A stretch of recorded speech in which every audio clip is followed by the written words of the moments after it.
मङ्गलं भगवान् वीरो मङ्गलं गौतमोगणी मङ्गलं कुन्दकुन्दायो जैनधर्मोऽस्तु मङ्गलं सर्वमङ्गलमाङ्गल्यं सर्वकल्याणकारकं प्रधानं सर्वधर्माणां जैनं जयतु सहजानंद चैतन्य प्रकाशाय महीयसे नमो अनेकांत विश्रांति महिमने परमात्मने। आचार्य कुंद देव द्वारा रचित पंचास्तिकाय संग्रह नाम के ग्रंथ की दूसरा अधिकार 9 पदार्थों की चर्चा रूप यहाँ पर गाथाएं आचार्य भगवान ने कही। उसमें 132 नंबर की गाथा पुण्य पाप ये जो 2 पदार्थ हैं इनकी चर्चा चलती है।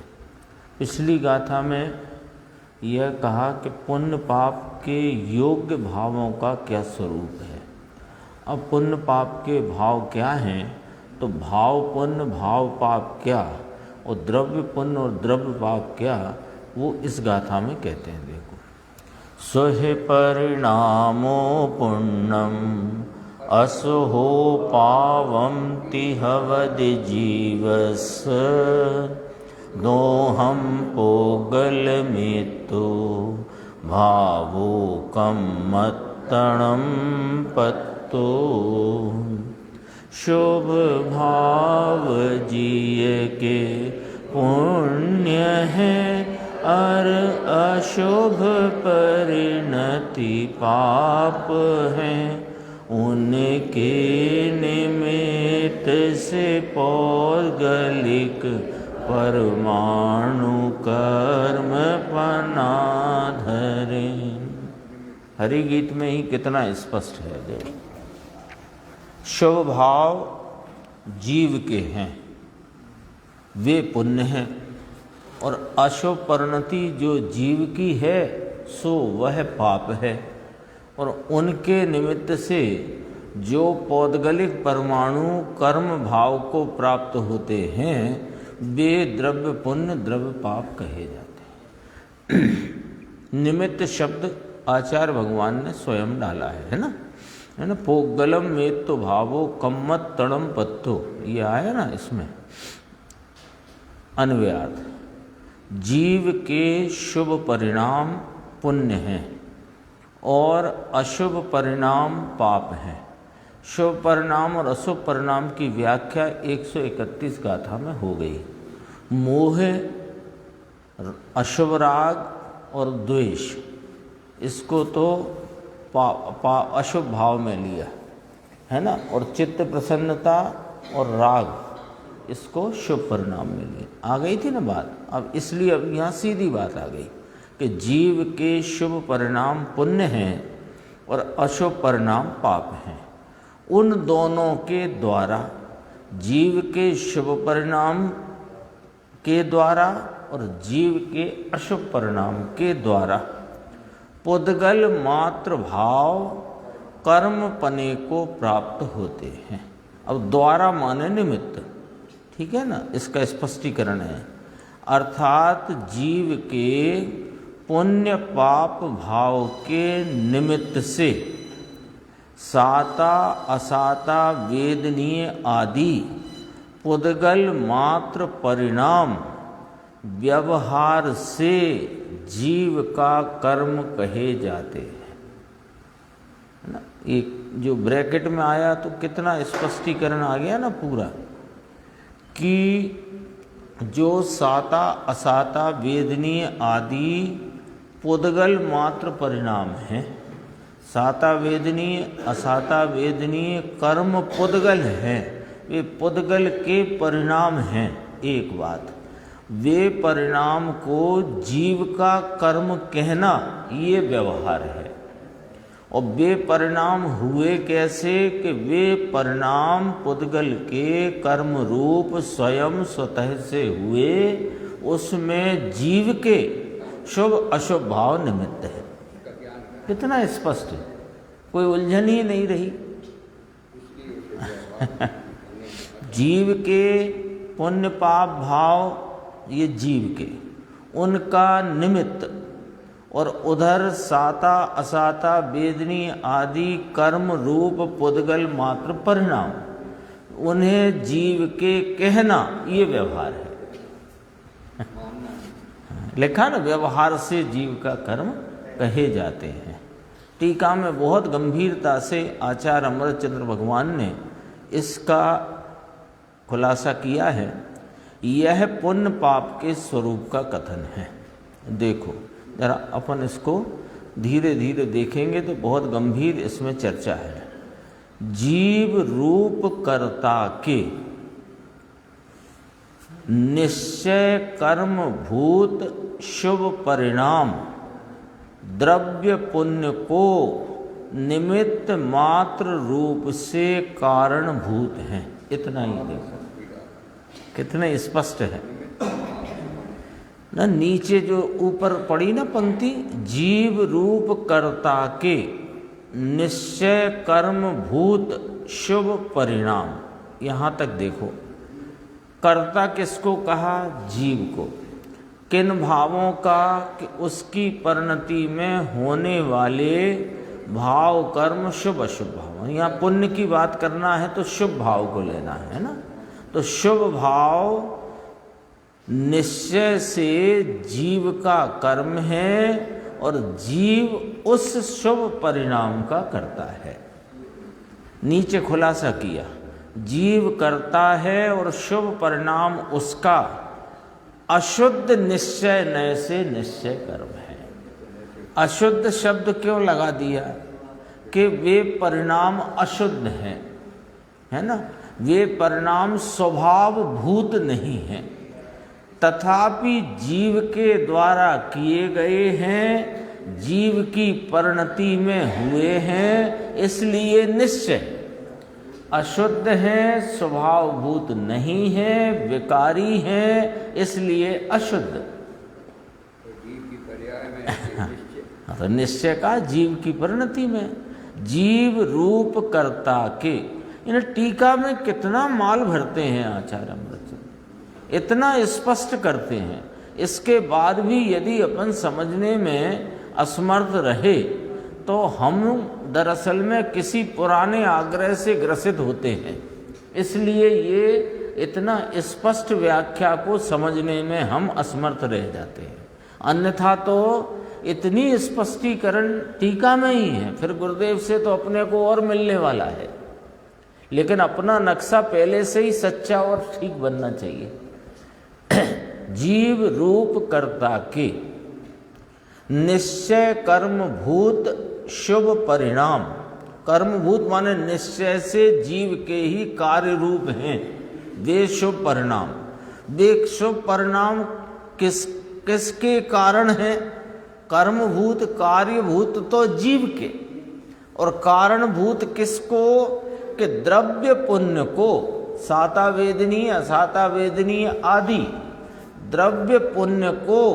तो यहाँ तो साता वेदनीय लो पुण्य में, द्रव्य पुण्य को निमित्त मात्र रूप से कारणभूत हैं। इसलिए द्रव्य पुण्य आश्रव के प्रसंग का अनुसरण करके, यानी अनुलक्ष्य करके वे शुभ परिणाम भाव पुण्य है। कितनी गजब की बात है। यानी पहले मूल बात पकड़ो कि पुण्य पाप जो शब्द है ना, पुण्य और पाप, ये शब्द वास्तव में पुद्गल कर्म के पुण्य रूप भावों का और पाप रूप भावों का शब्द है। यानी ये पुण्य और पाप जो वाचक शब्द है वो दरअसल में पुण्य द्रव्य कर्म रूप पुद्गल परमाणुओं की की उन प्रकृतियों का, पुण्य प्रकृतियों का वाचक है। और पाप शब्द कर्म परमाणुओं की पाप प्रकृति का वाचक शब्द है, मूल। फिर जीव के परिणाम को क्यों पुण्य कहा, ये खुलासा है इसके अंदर। क्योंकि यहाँ तो 7 पदार्थ, 2 मूल पदार्थ जीव और अजीव, उनके परिणामों में होने वाले 7 प्रकार के भाव। तो जीव का पुण्य, जीव का पाप, जीव आश्रव और जीव का संबर, निर्जरा और मोक्ष। ऐसे ही पुद्गल के, पुद्गल पुण्य, पुद्गल पाप, या अजीव पुण्य, अजीव पाप, अजीव आश्रव, या द्रव्य आश्रव जिसे कहते हैं, पुद्गल आश्रव कहो, अजीव आश्रव कहो, संबर, निर्जरा, मोक्ष, ऐसे हुए ना। तो उनकी सबकी क्रमवाही चर्चा यहाँ पर है। अब अपन को यहाँ 3 पंक्ति, 2.5 पंक्ति आई ना, इसका ब्रैकेट भी पढ़ेंगे। 2.5 पंक्ति में आचार्य परमात्मा अमृत चंद्र देव यह कहना चाहते हैं कि भाई जीव के जो परिणति में शुभ परिणाम हुए उनका कर्ता जीव है, और वे निश्चय नय से जीव का ही कार्य है।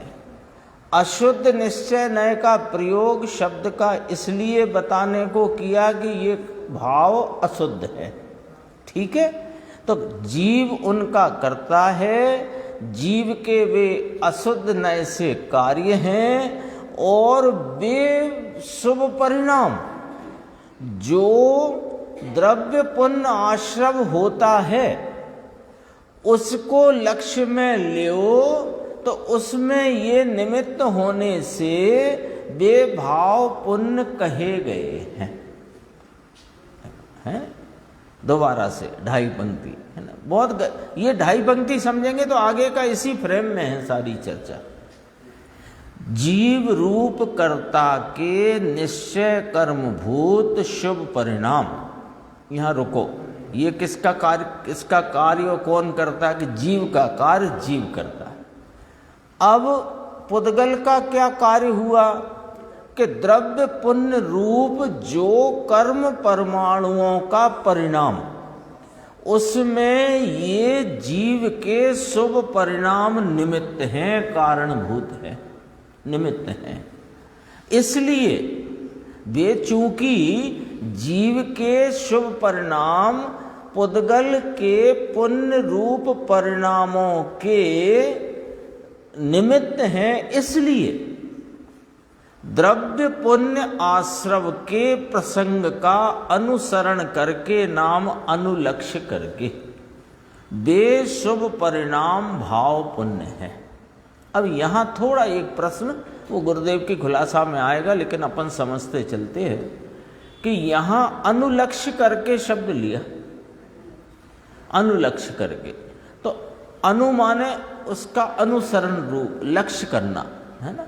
तो अनुलक्ष्य करके, तो अब यहाँ प्रश्न उठता है। एक प्रश्न आया था मेरे पास 3 दिन पहले फोन पे, 4-5 दिन, 3-4 दिन हुए, कि अनुलक्ष्य किया तो पहले अनुलक्ष्य किया पुण्य आश्रव को, वहां शुभ भाव हुआ अगले समय में, कि ऐसा नहीं है ना। ये समझना बात को, समय भेद नहीं है। समय भेद होता तो निमित्त नैमित्तिक संबंध नहीं होता। निमित्त नैमित्तिक संबंध के नियम हैं कि समय प्रत्यय, काल प्रत्यय एक हो, और 2 द्रव्य की भिन्न भिन्न 2 द्रव्य की पर्याय में, और अनुकूलता अनुरूपता का उनमें भाव दिखे, तब निमित्त नैमित्तिक होता है। ऐसे ही थोड़ी होता है। किसी को भी किसी का निमित्त कहने के लिए इतनी शर्तें लगती हैं, तब निमित्त नाम पाएगा। काल प्रत्यय एक हो, 2 भिन्न भिन्न द्रव्य हों, उनकी द्रव्यों की पर्याय हो, पर्याय में लगता है, द्रव्य में नहीं लगता है, और अनुकूलता अनुरूपता का वहां भाव दिखाई दे तो होगा। अभी देखो, द्रव्य पुण्य आश्रव का प्रसंग है ना, यह शब्द डला है ना, द्रव्य पुण्य आश्रव होता है ना।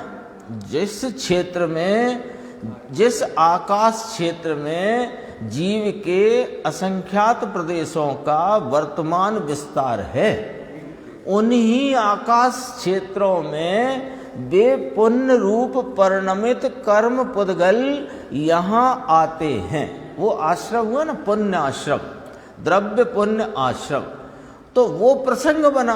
तो वो प्रसंग में निमित्त जीव का शुभ भाव है, समय भेद नहीं लेना है। भाषा पढ़ने में लगती है अनुलक्ष्य करके, तो पहले अनुलक्ष्य किया, फिर वे आए, फिर आए तो इसको शुभ परिणाम हुआ या शुभ परिणाम हुआ, फिर दूसरे समय में भी आए, ऐसा नहीं। कथन में क्रम है, वहाँ समय भेद नहीं है। बहुत अच्छा खुलासा लिया है गुरुदेव ने, अपन देखेंगे अब आगे। हाँ, अनुलक्ष्य माने कि वो जो आ रहे हैं उनको, उस प्रसंग को ख्याल में लो। जीव ने लक्ष्य किया वो पॉइंट नहीं है, जीव ने लक्ष्य किया ये पॉइंट तो उसके वो अशुद्ध परिणाम हुआ है, वो तो हो ही गया है।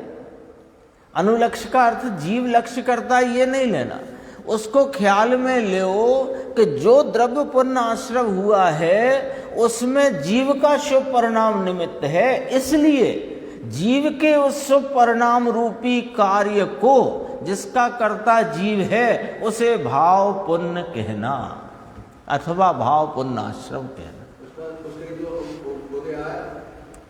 हाँ, वो ठीक है, पूर्व की घटना में अपन ख्याल में लेते हैं कि उदय आया और जीव ने उदय का तो लक्ष्य क्या करता है, उदय के निमित्त से प्राप्त 9 कर्म रूप सामग्री, उसका जब इसने अपनी उपयोग की दशा में उस दिशा में प्रवर्तन किया तो इसकी परिणति में शुभ परिणाम रूप, यहाँ शुभ की ही बात चलेगी, तो शुभ परिणाम पहला पॉइंट है ना पुण्य का, शुभ परिणाम रूप कार्य निश्चय से जीव का है और उसका कर्ता जीव है।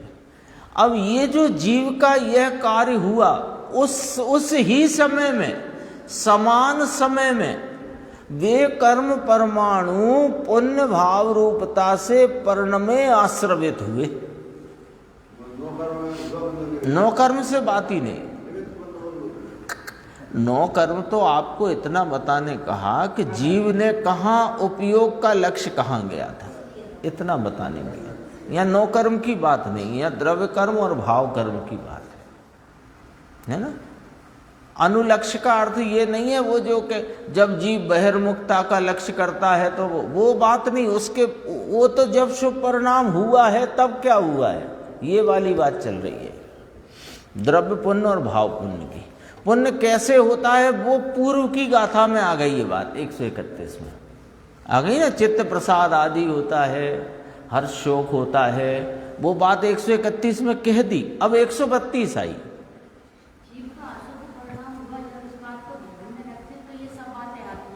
जीव का अशुद्ध परिणाम भाव पुण्य क्यों कहलाया, भाव पुण्य क्यों कहलाया, वो तो आपने उसे शुभ परिणाम कहा था, शुभ राग कहा था, अब उसका नाम भाव पुण्य क्यों, तो वो बता दिया कि इसलिए चूंकि वो शुभ परिणाम जो द्रव्य पुण्य को निमित्त मात्र है, कारणभूत है, निमित्त रूप कारणभूत है, तो उस समय होने वाले द्रव्य पुण्य आश्रव का प्रसंग बना, तो उसको ख्याल में लो, तो ये शुभ परिणाम भाव पुण्य कहलाए।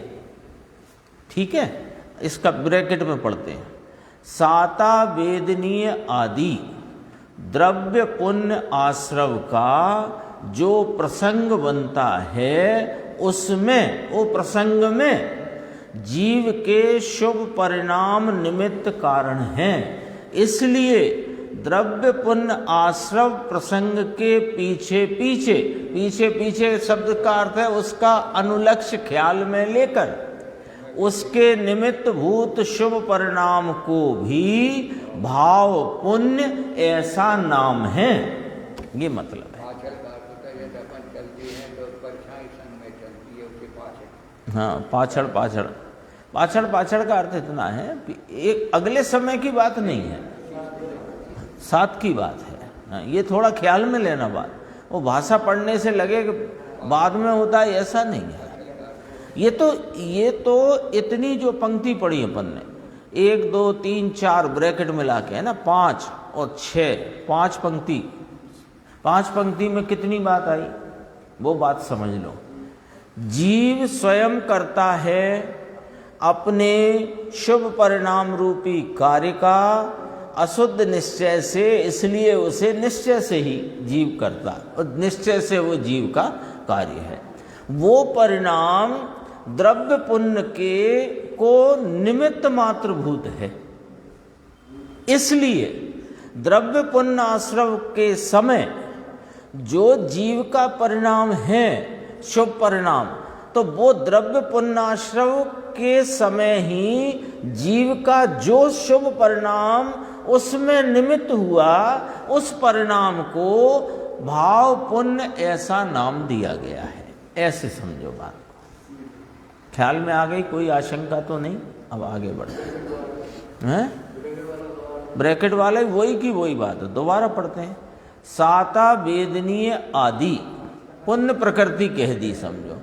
पुण्य प्रकृति रूप कर्म पुद्गलों का द्रव्य पुण्य आश्रव, उसका जब प्रसंग बनता है ना, तो उसमें, उस प्रसंग में उन पुण्य प्रकृति रूप परिणमित कर्म पुद्गल परमाणुओं के आश्रवण के प्रसंग में, आने के प्रसंग में जीव के शुभ परिणाम निमित्त कारण हैं। इसलिए द्रव्य पुण्य आश्रव के प्रसंग के साथ साथ, मैं साथ साथ पढ़ो, आप तो पीछे पीछे पढ़ो ही मत, साथ साथ उसके निमित्त भूत शुभ परिणाम को भी भाव पुण्य ऐसा नाम दिया गया है, ऐसा नाम उसका है। गुरुदेव ने कहा ना, किसी का नाम लक्ष्मी चंद, इसमें आया, किसी का नाम लक्ष्मी चंद हो और पैसे हो नहीं तो नाम से क्या होता है? तुम तो भाव को समझो क्या है। इस प्रकार जीव रूप कर्ता के, अब इसका सारांश है जो चर्चा आई। इस प्रकार जीव रूप, अब पाप की बात है, हाँ अब पाप की बात है। इसी प्रकार जैसे वो समझाया उसी प्रकार पाप के संदर्भ में समझना। इस प्रकार जीव रूप कर्ता के निश्चय कर्म भूत अशुभ परिणाम द्रव्य पाप को निमित्त मात्र से कारणभूत हैं।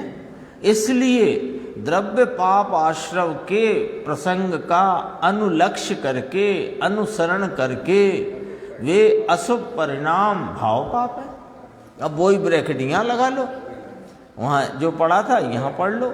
असाता वेदनीय आदि द्रव्य पाप आश्रव का जो प्रसंग बनता है उसमें जीव के अशुभ परिणाम निमित्त कारण है।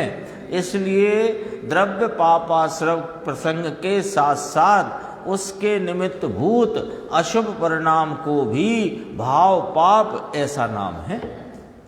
हो गया खुलासा। अब द्रव्य पुण्य और द्रव्य पाप की चर्चा है। देखो, पुद्गल रूप कर्ता, पहले जीव रूप कर्ता लिया था, उसमें भाव पुण्य और भाव पाप की बात की थी। अब पुद्गल रूप कर्ता के, कितनी स्पष्ट है टीका, कि पुण्य पाप रूप जो द्रव्य कर्म का बंध होता है, आश्रव होता है, उसमें देखो वे आश्रवित हुए और आकर ठहर गए, आश्रव और बंध हो गया। तो ये जो पुद्गल परमाणुओं का आश्रव बंध हुआ, उसका कर्ता पुद्गल है सदैव, और जीव के परिणाम निमित्त भूत है। और जीव के परिणाम जो हुए उसका कर्ता जीव है, पुद्गल नहीं, जो निमित्त भूत परिणाम है। अब आगे चर्चा देखते हैं। पुद्गल रूप कर्ता के निश्चय कर्मभूत विशिष्ट प्रकृति रूप परिणाम, साता वेदनीय आदि खास प्रकृति रूप परिणाम कि जिनमें जीव के शुभ परिणाम निमित्त हैं, वे द्रव्य पुण्य है। वही की वही बात है। यहाँ ये कहना है कि वे द्रव्य पुण्य का कर्ता पुद्गल द्रव्य है और भाव पुण्य का कर्ता जीव द्रव्य है। द्रव्य पाप का कर्ता पुद्गल द्रव्य है और भाव पाप का कर्ता जो कि उसमें निमित्त हैं उन भाव पाप का कर्ता जीव द्रव्य है। इतनी बात कहना। तो इतनी भारी भारी भाषा काय को लिखी अमरचंद्र देव ने? इसलिए कि तुमको, हमको, पाठकों को कहीं से भी कोई भी विपरीतता इसमें दाखिल ना हो जाए। क्योंकि विपरीतता तो है अनादि की, वो विपरीतता कहीं से तुम घुसा ना लो, इसलिए इतना स्पष्ट व्याख्या, स्पष्ट सुगठित भाषा, सुगठित। वो तो आगम के अनुकूल है, सारा अध्यात्म आगम के अनुरूप है। पुद्गल रूप कर्ता की निश्चय कर्म भूत। अब कैसे हैं उनकी अनेक प्रकृतियां। यहाँ पुण्य के संदर्भ में साता वेदनी आदि लो तो साता विशिष्ट प्रकृति रूप परिणाम, साता वेदनी आदि खास प्रकृति रूप परिणाम कि जिनमें जीव के शुभ परिणाम निमित्त हैं, वे द्रव्य पुण्य हैं। और पुद्गल रूप कर्ता के निश्चय कर्मभूत विशिष्ट प्रकृति परिणाम यानी असाता वेदनी आदि विशिष्ट प्रकृति रूप परिणाम, पाप रूप परिणाम कि जिनमें जीव के अशुभ परिणाम निमित्त हैं, वे द्रव्य पाप हैं। स्पष्ट हो गई ना बात? इस प्रकार हो गई बात। अब देखो ये लाइन बहुत कीमती है, ये लाइन जो अब पढ़ेंगे अपन। इस प्रकार व्यवहार तथा निश्चय द्वारा आत्मा को मूर्त अथवा अमूर्त कर्म दर्शाया गया। समझ में आई बात? क्या कहना है दोबारा से? इस प्रकार व्यवहार द्वारा, अब छोड़ दो निश्चय की बात, इस प्रकार व्यवहार द्वारा आत्मा को मूर्त कर्म दर्शाया और निश्चय द्वारा आत्मा को अमूर्त कर्म दर्शाया। वे पुण्य और पाप जीव के हैं, ये व्यवहार है। आ गई थी बात? पहले आई थी कि नहीं आई थी? ये आई थी ना, देखो अपन ने अन्वयार्थ में पढ़ा था। जीव के पुण्य पाप भाव के निमित्त से साता असाता वेदनी आदि पुद्गल मात्र परिणाम जीव का कर्म कहे जाते हैं व्यवहार से। तो मूर्त कर्मों को जीव का कहना वो व्यवहार है और अमूर्त भावों को जीव का कहना ये निश्चय है। लो बात आ गई। अमूर्त भाव कौन से? कि जीव की परिणति में होते मोह राग द्वेष चित्त प्रसन्नता के परिणाम में घटाए थे ना चार कल सुबह सुबह में। पहले खोले थे फिर सिले थे, तो वे शुभ अशुभ परिणाम, वे शुभ अशुभ परिणाम जो जीव की परिणति में होते हैं वे अमूर्त हैं। राग द्वेष भाव मूर्तिक नहीं है, राग द्वेष भाव अमूर्तिक भाव हैं और उन अमूर्तिक भावों का कर्ता निश्चय से जीव है। तो वे जीव के हैं ये निश्चय से कहा जाएगा। राग द्वेष आदि भाव जीव के हैं ये निश्चय कथन है और उनके निमित्त से जो द्रव्य पुण्याश्रव और पाप पुण्याश्रव पुद्गल भावों का आना हुआ उनको जीव का कहना ये व्यवहार से अमूर्त, व्यवहार से जीव के मूर्त कर्म है। एक ही लाइन में कितना पूरा सारांश भर दिया। लिखा यहाँ इस प्रकार व्यवहार द्वारा आत्मा को मूर्त तथा निश्चय द्वारा अमूर्त कर्म दर्शाया गया। अपन ने इसको हिस्से में पढ़ लिया। भावार्थ देखो संक्षिप्त है। निश्चय से जीव के अमूर्त शुभ अशुभ परिणाम रूप भाव पुण्य पाप जीव का कर्म है, मिलाकर बात करी सब। शुभ अशुभ परिणाम जीव के हैं जो वे द्रव्य पुण्य पाप के निमित्त कारण होने के कारण मूर्त, ऐसे वे पुद्गल परिणाम रूप साता असाता वेदनीय आदि द्रव्य पुण्य पाप व्यवहार से जीव का कर्म कहे जाते हैं। अब बताओ कहाँ उलझन है? जीव ने कितने कर्म बांधे कि एक भी नहीं, और बांधे सो व्यवहार कथन है।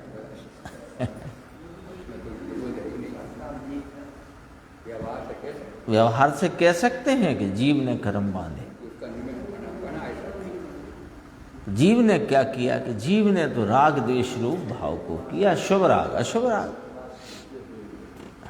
गाथा पे गुरुदेव का प्रवचन देखो, बहुत अच्छा है। ये नीचे फुटनोट था, देख लेते हो, यद्यपि वैसा ही है जैसा पहले का पढ़ा था। पुद्गल करता है और विशिष्ट प्रकृति रूप परिणाम उसका निश्चय कर्म है, अर्थात निश्चय से पुद्गल करता है, और साता वेदनी आदि विशिष्ट प्रकृति रूप परिणाम उसका कर्म है ना। इसमें अशुद्ध लगाने की जरूरत नहीं है। ये देखो 416 पेज है। 9 तत्व हैं, यह समझे बिना उसकी सच्ची श्रद्धा नहीं होती, और सच्ची श्रद्धा के बिना सम्यक दर्शन नहीं होता, और सम्यक दर्शन बिना उसे कोई व्रत तप संवर नहीं होता, सब अज्ञान होता है। मुद्दे की बात है, मुद्दे की बात है। 9 तत्व हैं तो 9 तत्व को 9 समझे भिन्न भिन्न, 9 को 8 करे 7 करे तो उसने 9 नहीं रखे ना। तो 9 तत्व हैं, यह समझे बिना उसकी सच्ची श्रद्धा नहीं होती, और सच्ची श्रद्धा बिना सम्यक दर्शन नहीं होता, और सम्यक दर्शन बिना उसे कोई व्रत तप संवर मोक्ष मार्ग नहीं होता, सब अज्ञान होता है। तो कहते हैं पुण्य और पाप भगवान तीर्थंकर देव परमात्मा ने क्या स्वरूप कहा कि जो पुण्य और पाप भाव दोनों हेय हैं, त्यागने योग्य हैं। समझ में आया? हेय है, छोड़ने योग्य हैं, धर्म नहीं है। आ गया ना? 4 तत्व कहे थे। अज्ञानी किन भावों का कर्ता होता है कि पुण्य पाप आश्रम बंध, ज्ञानी संबंध निर्जरा मोक्ष। आ गई थी ना वो बात, जैसे आचार्य की तात्पर्य वृत्ति टीका के भावों को फुटनोट में यहाँ समाहित किया। एक को उपादेय किया, एक को हे किया, तो 9 तत्व को नहीं समझा। भगवान ने क्या कहा कि पुण्य पाप भाव दोनों हे हैं। अब हे है नाम छोड़ने योग्य है, धर्म नहीं है। पुण्य और पाप दोनों भाव धर्म नहीं है, परंतु है, उन्हें जानने योग्य है। सम्यक दृष्टि को भी पुण्य आदि पाप का भाव आता है, वह जानने योग्य है, आदरने योग्य नहीं। वो तो 11वीं 12वीं गाथा में समय सार में ये बात को बहुत स्पष्ट किया है। उस पुण्य पाप का क्या स्वरूप है वह बताते हैं। देखो गाथा 132 अपन ने पढ़ी थी ना, इसी में देखना 3 पंक्ति छोड़कर।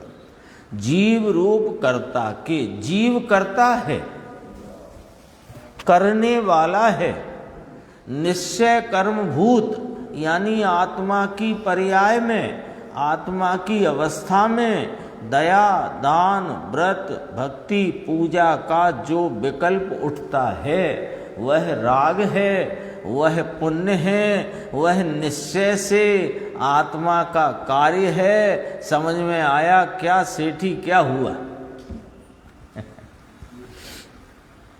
गुरुदेव याद करते ना, संवत 2013 में ईश्वरी में चर्चा हुई तो कहे कि राग निश्चय से आत्मा का कार्य नहीं, हाँ कर्म कराते हैं राग विकार।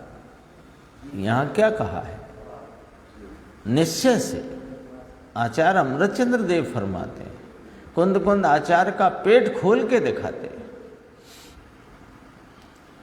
वह निश्चय से आत्मा का कार्य है। अब देखना मुमुक्षु का प्रश्न, तो पुण्य को तो सर्वथा हे बताया है साहब कि हाँ सर्वथा हे है। अब ये प्रश्न क्यों उठा ये समझना जरूरी है। उसका प्रश्न यूँ उठा कि साहब आप इसको, अभी आगे का तो सुना नहीं ना उसने, अपन ने तो गाथा टीका पढ़ ली, उसने तो सुना नहीं वो तो बैठा है आके। तो यदि ये पुण्य आत्मा का कार्य है तो ऐसे हे काय करा दिया उसका कहना ही है। ख्याल में आई बात? उसका विचार, उसका प्रश्न कहाँ से उठा?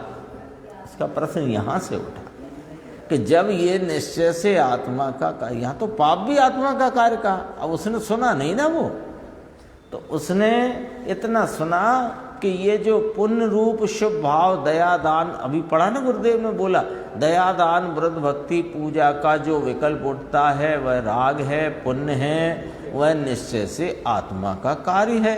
तो साहिब जब वो आत्मा का ही कार्य है तो हे क्यों कहा उसे सर्वथा हे बताया। तो गुरुदेव ने कहा कि हाँ सर्वथा हे है। तो फिर कहा कि आश्रय करने योग्य है ना साहिब, यानी अभी आत्मार्थिता की भूमिका है, हम अपना आत्म कल्याण करना चाहते हैं तो अभी तो उसका आश्रय लेना चाहिए ना थोड़ा थोड़ा पुण्य का। तो कहा आश्रय बाश्रय करने योग्य बिल्कुल नहीं है, कोई आश्रय के योग्य होता है, आश्रय के योग्य नहीं। बहुत सारी चर्चा ली इसमें गुरुदेव ने, बहुत गंभीर है समझना। अपने जो कुछ भी जरा सा भी रह गया हो अपने निर्णय के इस नक्शे में, वो साफ हो सकता है ना। नक्शा बनाते हैं ना तो कोई इधर उधर लकीर आ गई हो तो रबर से मिटा देते हैं, साफ हो जाता है नक्शा। ऐसे यहाँ पर वो मिटा देना कुछ भूल चूक रही हो तो। देखो आश्रय वाश्रय करने योग्य नहीं, अपन कई बार चर्चा कर चुके। पुण्य भाव भी सर्वथा, यहाँ सर्वथा शब्द आया, सर्वथा हे है, सर्वथा सर्वदा हे है ना। किसी भूमिका में तो उपादेय है कि ना ना ना, किसी भूमिका में उपादेय नहीं। उसको उपादेय मानना अज्ञान की भूमिका है, वो अज्ञान का ही समझो, वहां पर अज्ञान का द्योतक है। वो अज्ञान को दिखा रहा है कि तुम्हें अज्ञान चल रहा है। ये कौन दिखा रहा है कि तुम उसे अभी तो उपादेय है, प्रारंभ में तो उपादेय है। ऐसा जो कुछ भी अपने मस्तिष्क में, चित्त में, बुद्धि में, विचार में, निर्णय में चल रहा हो, वह अपने को साफ करना चाहिए। इतनी बात है। आश्रय वाश्रय करने योग्य बिल्कुल नहीं। पुण्य भाव आश्रय करने योग्य यदि माने तो वह मिथ्या दृष्टि मूढ़ है, लो वह जैन है नहीं। जैन संज्ञा भी छुड़ा ली उससे। जैन संज्ञा है ना, जैन साहब, हम तो जिनेंद्र परमात्मा के भक्त हैं इसलिए जैन हैं, हम सर्वज्ञ के शासन में उनकी बात के मानने वाले हैं इसलिए जैन हैं। कि मानो ना उनकी बात, मानते हो नहीं और अपने को मानने वाला कहते हो तो तुम जैन नहीं। बात कड़क है। वह जैन है नहीं, उसे जैन की यानी वीत राग की आज्ञा क्या है उसकी खबर नहीं है। सुबह आई थी अपनी जनाज्ञा की बात। जनाज्ञा क्या है कि राग रहित इस ज्ञानानंद वीतराग स्वरूप का आश्रय लेना, और कोई का नहीं। इसका आश्रय लेकर वीतराग परिणति में प्रवर्तन करते हुए पूर्ण वीतरागता को प्राप्त करना, ये जनाज्ञा है। इसे पता ही नहीं, तभी तो पूछा भले खुलासा करने हो या जिस किसी कारण से हो, अपने तो खुलासा आ गई ना। अब देखो मुमुक्षु ने फिर प्रश्न कहा, आता तो है साहेब, ये सबका प्रश्न है, सबका, पूरे मुमुक्षु समाज का, पूरे विश्व की मुमुक्षु समाज का। उनके तो हम इसलिए बात ही नहीं करते कि यहां तक तो विचार ही नहीं पहुंचता। यहां तो अपन उनकी बात करते हैं जो गुरुदेव के द्वारा उद्घाटित तत्व को जिन्होंने थोड़ा सुना समझा है, उनकी बात करते हैं। तो वे सबका प्रश्न है ये। यानी पिछले कई वर्षों में मेरे पास ये प्रश्न अनेकों बार आया है। होता तो है ना साहब, क्योंकि इधर से मिलाओ ये बात, दया दान व्रत भक्ति पूजा का जो विकल्प उठता, पूरा इसी को मिलाएंगे। दया दान व्रत भक्ति पूजा का जो विकल्प उठता है वह राग है, वह पुण्य है, वह निश्चय से आत्मा का कार्य है। उसे जिनेंद्र परमात्मा ने सर्वथा हे बताया है। तो सर्वथा हे बताया है तो आश्रय करना चाहिए क्या, ऐसा यदि प्रश्न हो तो उसका भी उत्तर आया कि आश्रय वाश्रय करने योग्य बिल्कुल नहीं है। और जो उसे आश्रय करने योग्य माने वह मिथ्या दृष्टि मूढ़ है, वह जैन नहीं है। तो फिर आता तो है ना साहब, अब यहाँ बैठे हैं तो आ ही रहा है ना। ये जिनेंद्र परमात्मा, उनकी दिव्य ध्वनि का रहस्य कुंद कुंद आचार्य, अमृत चंद्र आचार्य, गुरुदेव श्री जो खोल रहे हैं, इसे जानने की जिज्ञासा का स्वभाव आया कि नहीं आया? नहीं आया? आया तो है ना। तो क्या करना अब इसका? तो देखो उसका उत्तर बहुत गंभीर है। आता है तो क्या जिनेंद्र परमात्मा ने उसे रखने की आज्ञा दी है तुम्हें? बोलो। आता है, हमने कब कहा नहीं आता है? अरे मुनिराजों को भी आता है। यानी आत्म स्वरूप के उत्कृष्ट आराधक मुनिराजों को भी आता है।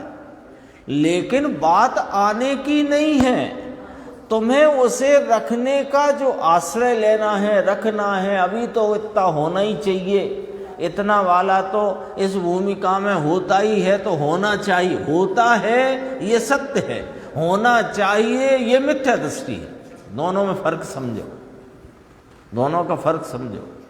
होता है यह अटल सत्य है, क्योंकि पूर्ण वीतराग नहीं तब तक तो होगा। पर होना चाहिए ये मिथ्या दृष्टि है। देखो लिखा क्या, गुरुदेव श्री ने क्या फरमाया है। आता है तो क्या उसको रखने की आज्ञा दी है जिनेंद्र परमात्मा ने? उसमें क्या आया? ये तो कल आ गई थी बात, ऐसा गुरुदेव ने कहा। यहां कहते हैं, यानी इतना कह दिया, जवाब दे दिया कि आज्ञा के ऊपर बात आई थी ना। अभी अपन ने कहाँ पढ़ी, ये देखो यहाँ बात आई थी, यहीं आई थी। जैन नहीं, उसे जैन की वीतराग की आज्ञा क्या है उसकी खबर नहीं। आज्ञा क्या है जिनेंद्र की, अपन ने अभी बात की।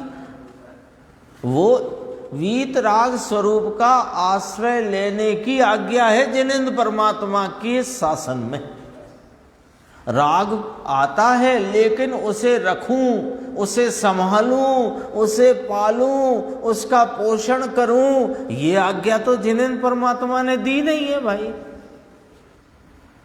तो कहा जिनवाणी में लिखा है कि ऐसा करना चाहिए। अरे वो तो उपदेश की शैली है, उसका तात्पर्य तो वीतरागता है। राग यदि तात्पर्य निकला तो तुमने शास्त्र को कुशास्त्र कर लिया। ये छैडाला के प्रवचन में गुरुदेव का यही शब्द आया। कुदेव कुगुरु कुधर्म के संदर्भ से जो व्याख्यान आया छैडाला में गुरुदेव का, वहाँ यही आया कि तुम यदि उसमें जिनवाणी पढ़कर यदि राग भाव का पोषण करते हो तो बेसत शास्त्र तुम्हें कुशास्त्र हो पड़े। उसमें लिखा ते सत्शास्त्र तमारे माटे कुशास्त्र थई पड़े, ऐसी पंक्ति आई। यहां कहते हैं कि जीव रूप कर्ता अपना निश्चय कर्म अर्थात कार्यभूत, अपना कर्म क्यों कहा कि आत्मा की पर्याय में होता है, इस कारण निश्चय कहा। और शुभ भाव है वह कार्य है।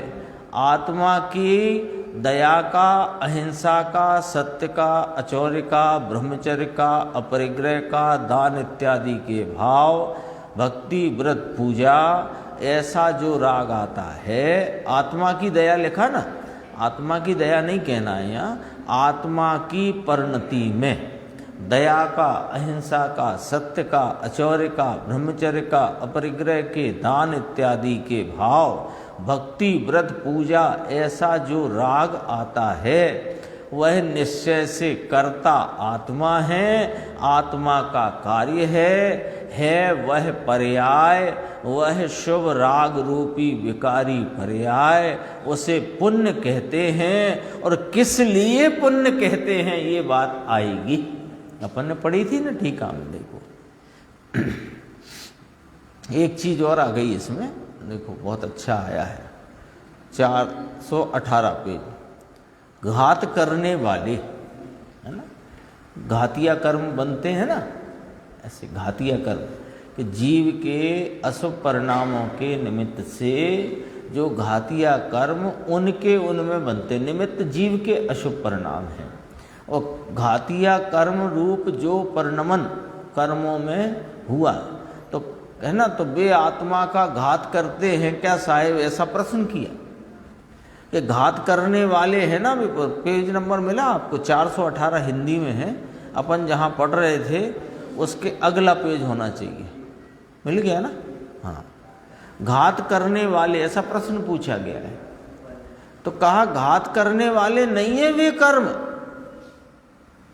जो घातिया कर्म हैं। लो पूरे हमने जिनवाणी में 8 कर्मों के नाम सीखे, 4 घातिया 4 अघातिया।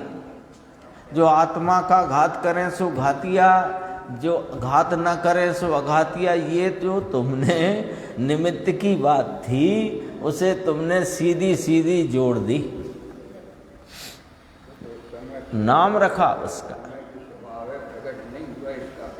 तुम्हारे ज्ञान दर्शन आदि भावों का उघाड़ उस समय उतना ही योग्यता प्रमाण है, तो उसमें निमित्त ज्ञानावरणी दर्शनावरणी का है, इतना ज्ञात कराया है, निमित्त का ज्ञान कराया है, उनसे यहाँ घात होता है। यह बात सर्वथा 100% झूठी।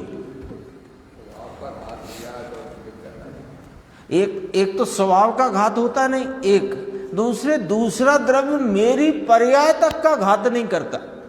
स्वभाव जो त्रिकाली है उसका तो घात होता नहीं, और पर्याय में घात नाम पर्याय में जो प्रगटता पूर्ण होनी चाहिए वो नहीं है, तो घात हुआ पर्याय में, उस पर्याय का घात दूसरा द्रव्य कैसे कर सकता है। घातिया दर्शनावरणी ज्ञानावरणी कर्म जो है वो तुम हो कि अन्य द्रव्य है। तो वो द्रव्य तुम्हारी परिणति में होने वाली जो अल्प ज्ञान की अल्प दर्शन की दशा है, यानी वह घात रूप दशा है, यानी परिपूर्ण विकास की दशा नहीं है, तो उस परिणति का में जो अल्पता है उसको करने वाला ज्ञानावरणी दर्शनावरणी कैसे हो गया। एक द्रव्य दूसरे द्रव्य का करता नहीं, एक है ना, एक द्रव्य दूसरे द्रव्य को छूता नहीं, स्पर्श करता नहीं, चूमता नहीं, आलिंगन करता नहीं। तीसरी नंबर की गाथा जिन शासन का ध्वज। अपन मंदिर में आते हैं तो पहले ध्वज होता है, पहले में पहली बात। घात करने वाले नहीं ऐसा नहीं कहते, पाप है ऐसा कहते हैं। कर्म अपनी पर्याय का घात नहीं करते। पर्याय अल्प है, हम अभी पूर्ण नहीं है, लेकिन मेरे ज्ञान का, दर्शन का, वीर का, इनका घात वे कर सकते हैं क्या? विचार तो करो। जिनेंद्र परमात्मा की आज्ञा में रहकर वस्तु व्यवस्था को सामने रख करके विचार करो। कहने मात्र है, कर्म तो जड़ है, पर पदार्थ अपनी पर्याय का घात करे ऐसा कभी नहीं होता, हो ही नहीं सकता। घाती कर्म घात करे ये नाम आया, लो भिखारी का नाम लक्ष्मी चंद आया तो लक्ष्मी चंद हो गया क्या? भिखारी को लक्ष्मी चंद नाम नहीं देते, ऐसा ये नाम है। वह परमाणु की पर्याय का नाम घाती कर्म कहा गया है। आत्मा अपनी पर्याय को उल्टा होकर घात करता है। उल्टा माने स्वयं अपराध रूप, विपरीतता रूप परिणमन करता है, तो वो स्वयं करता है, तब वह घाती कर्म निमित्त कहे जाते हैं। इस कारण से घाती कहने में आया है। घात यानी पर्याय में अल्पता का प्रकटपना अपने से अपनी पर्याय में होता है। गुरुदेव का प्रश्न अपने लिए पर से होता है क्या? बोलो, जवाब आपको देना है, अपने को देना है जवाब। प्रश्न तो अपन से पूछा गया है। पर से होता है क्या? समझ में आया? दोपहर में आता है। अपने परिणाम अपने में होते हैं और पर के परिणाम पर में हैं। यहाँ तक अपनी चर्चा आई, और भी चर्चा इसमें है, अपन आगे की स्वाध्याय में लें।